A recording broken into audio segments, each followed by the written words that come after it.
there's something I don't like about all this.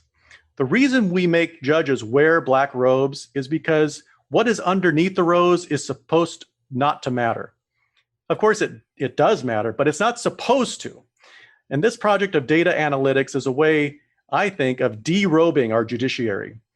I recall reading a work by historian G. Edward White, where he suggested that the nature of our judiciary began to change somehow when the New York Times began doing biographies of Supreme Court justices in the early 20th century.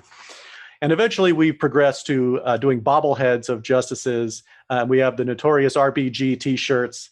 Data analytics is another step in this direction that gives me a lot of pause. Yeah, are you suggesting that the data for Ginsburg's decisions or the trends might have changed before and after introduction of bobbleheads? That would be an interesting question. She became a cultural icon, and I think her opinions became scrutinized. What was expected of her changed. Now, whether that changed her opinion of herself and what her responsibilities are, I can't say. But those pressures are there, and it sometimes may be too much to expect that when you put a lot of social and cultural pressures on judges and justices, that it won't have any effect. I'll tell you one thing that came to my mind when I heard you read that passage, Tim, and that is, AI is encroaching on the practice of law.